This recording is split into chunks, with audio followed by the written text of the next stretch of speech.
Good morning, children. This is Sridevi from Thala Padmavati International School, Warangal. Welcome back to the continuation of the topic, Part 1 from Democracy. That is, what is democracy? Why democracy?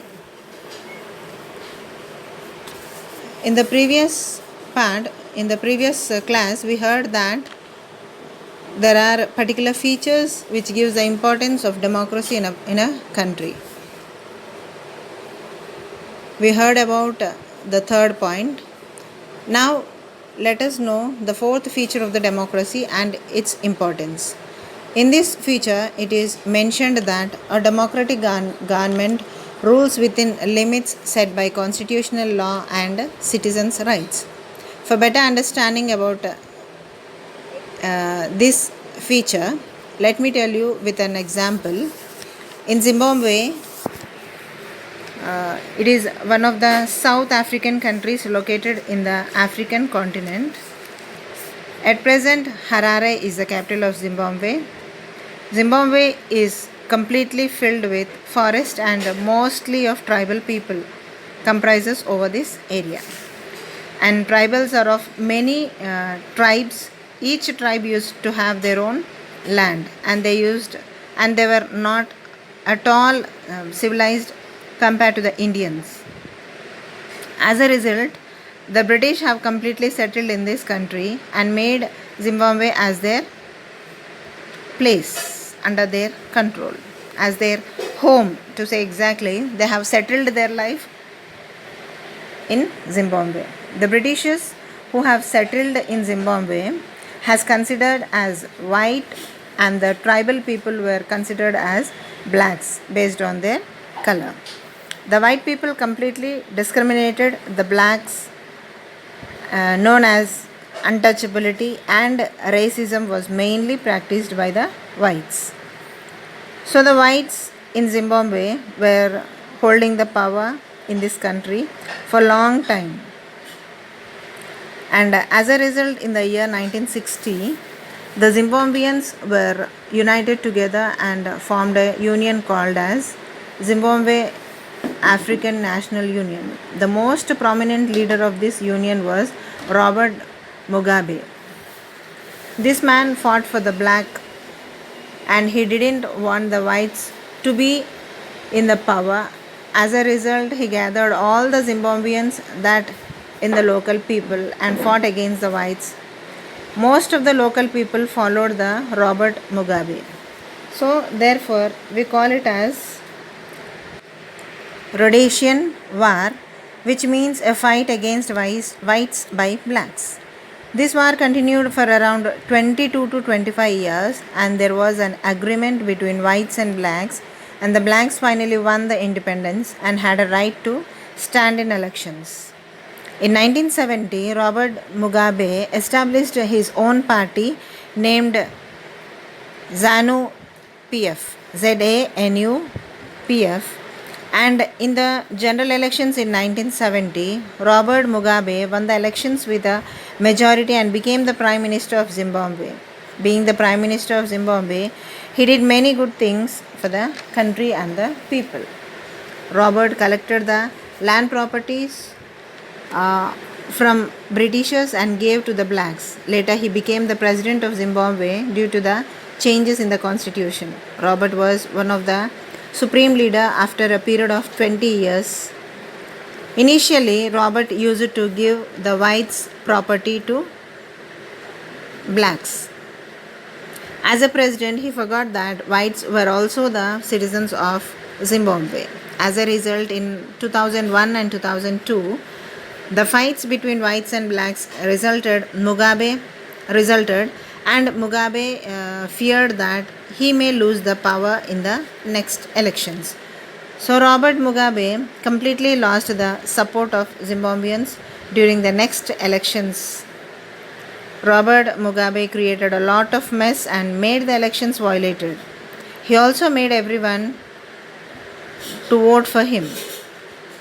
Due to this, the GDP of Zimbabwe fall drastically to 2.5.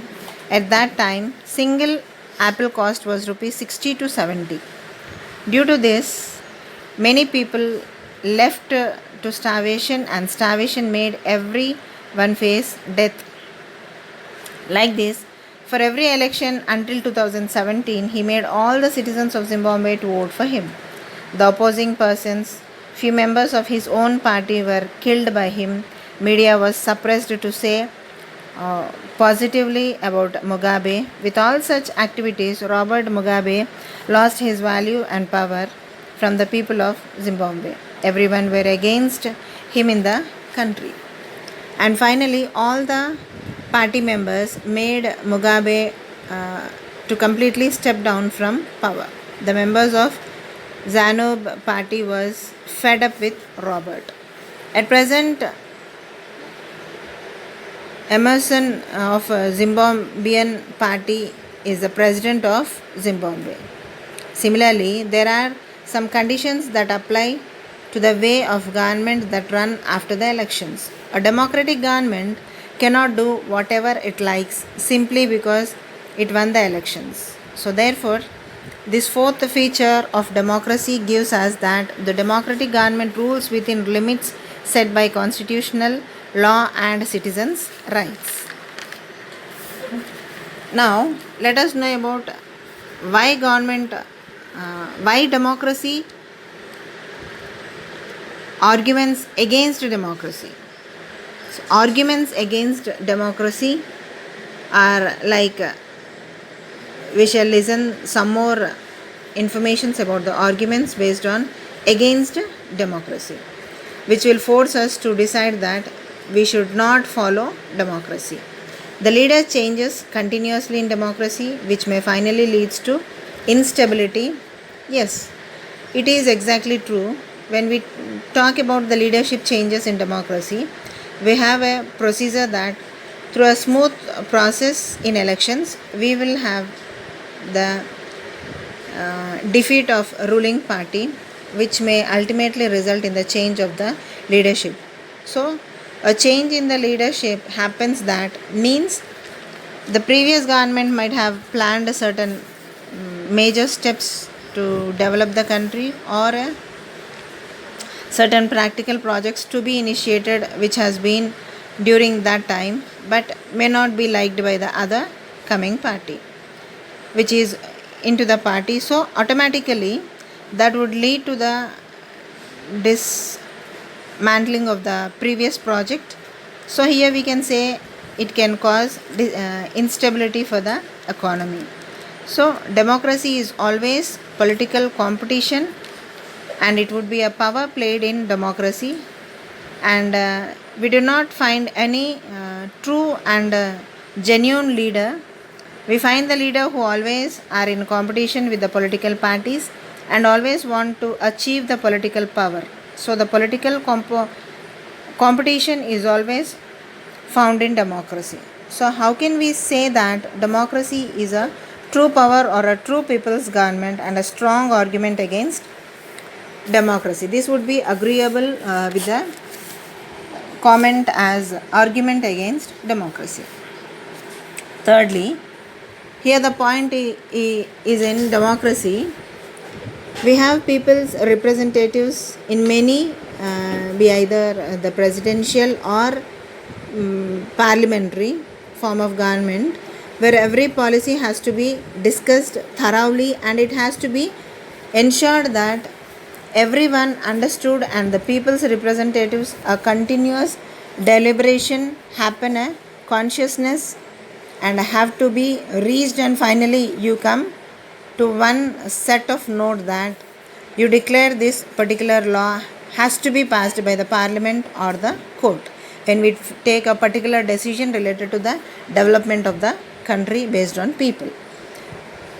And the delays in the constitution or a consultancy or a consultation to the people definitely would really lead to delay. So democracy is always time taking, and it delays. So the golden time, the most valuable thing in this world is time. So if we also have a question that, or a particular quotation, just delayed, that is justice delayed is justice denied. If the justice is not done in time, there's no use of that decision taken to give the justice to the society. So how can we justify that democracy when it is delaying? Most of the people, when it is delaying, most of the people are getting denied of the justice, actually which rates all been denied for them. And this may be true because from 60 years the women reservations bill has not been passed yet. Moving on, there's no question that in some cases related to the decision making, people are, or the government is not taking serious action which was being delayed by the government. So in such cases we can talk this issue related to the against argument against democracy. Now let us go to the next, where the elected leaders do not know the best interest of the people. And even the leaders, if you take the true statistics of the elections, most of the elections are limited margin elections, wherein which we can find that majority of the people have rejected that person, accepted 10% of the major gap what you have between the competitor and the person. So the leader who is elected means who is not known exactly what is the best interest of the people. When a leader do not know what is the best interest of the people whom he is representing, obviously it would be or it would lead for us that he may take any decision which may or may not be accepted, or it may not be favor of the people. So that this situation makes as a major default for the democracy of the defect government, or we can call as defect of democracy. And the next is the democracy always leads to corruption, as we need to consult many people and many deliberations in order to make the work to be clear, or to various dusk people started to give money for them. It is important to pass on the bills, so automatically it leads to corruption. And finally we also have common and questioning point about the common people. And how can a common man know what is good and what is bad? When we talk about the politicians who are coming into the politics, we don't find mostly the well validated people coming and declaring, or into the politics who take the self decisions. And even we can find the people who have come from the humble beginnings, and later on they establish their own group of people as followers and turn as the famous leaders. So these all we can say as the arguments against the democracy. Now let us go with the arguments for democracy. Here people who tries to support for a good democracy government, democratic government. And here are few issues related to the arguments for democracy. In China, as you know very well, or it would be a information, China got independence after India got independence. That is, India got in 1947 and China in 1949. After China got independence, China has established the People's Republic of China, a communist rule where you have a single party system and you have a multi-party system,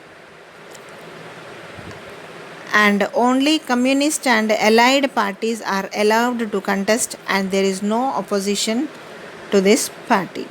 and there is no freedom of press.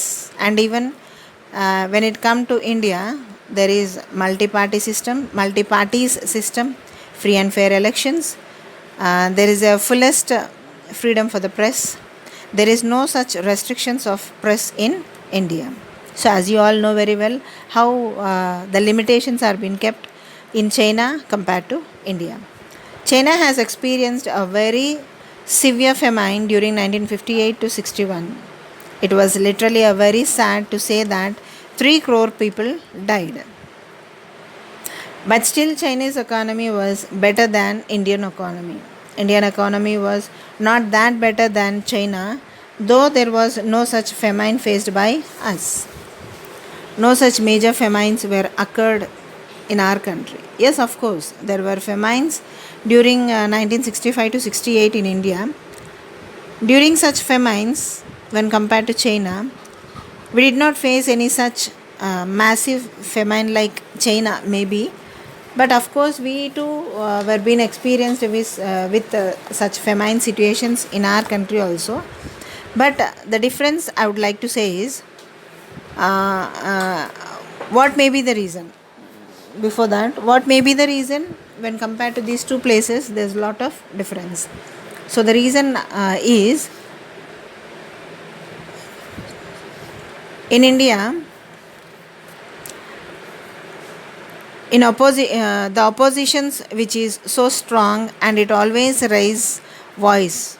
So in the department of politics, generally when a running party is looking after the people, the opposition parties are the good supporters for the country's development and the people's support, so that the people needs and addressed situations were being addressed by the opposition parties, and they raise the voice towards the running party to show their defect and make them weak. They raise the questions about the living conditions of the people. So at that conditions, the government would immediately try to solve the problems by taking some measures. Where in China, we don't have any such kind of government where the opposition party cannot raise the voice or cannot support the people, and there is no freedom of press, and all these situations has become one of the reason why the steps were not taken to the conditions distracted or the destructions going on in China. For them, or even there is no opposition who can raise the voice about what is happening. That's the reason where there was a death of around 3 crore people.